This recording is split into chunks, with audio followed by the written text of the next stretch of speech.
I'm Joel Cohen. I'm a dermatologic surgeon from metropolitan Denver, Colorado, and welcome to DermTube Daily Coverage at Maui Dermatology 2015.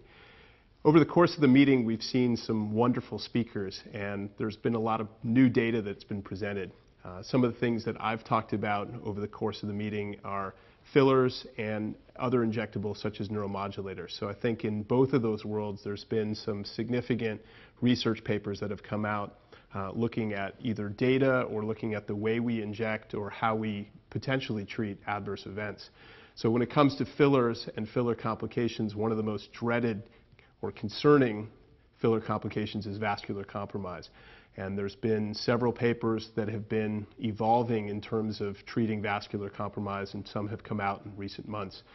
One of those concepts is the use of hyaluronidase, and not just using a small amount as some of the original protocols in 2011 suggested, but actually flooding the area with a few hundred units of hyaluronidase. So if someone was to have a patient that had a purple, painful, and the key word is painful, discoloration in the area that was injected, going ahead with Vitrace or Hylenex and actually flooding the area with a few hundred units, looking at them and seeing how they respond, and then considering doing that again several hours later. So that's a topic of a consensus paper that I was the lead author of that's in press right now for Aesthetic Surgery Journal. In addition, there's been some discussion about hyaluronidase actually injected into the region of the area of impending necrosis may actually cross the vessel wall.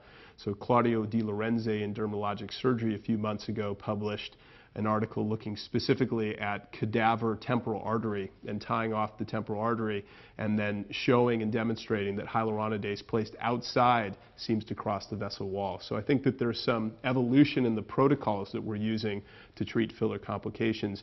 In addition, in Dermatologic Surgery, there was an article by Jennifer Peterson that looked at 2 cases where hyperbaric oxygen was incorporated as well, and that's been something that people have long recommended in terms of the protocols to treat vascular compromise, but it was certainly nice to see these 2 cases in the literature where that was actually employed and demonstrated to be effective.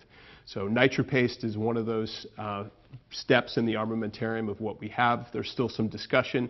There's some papers out there to suggest that it may dilate low resistance arterioles. Other people are concerned about the use, so I think we're going to see some more in press about that in the coming months.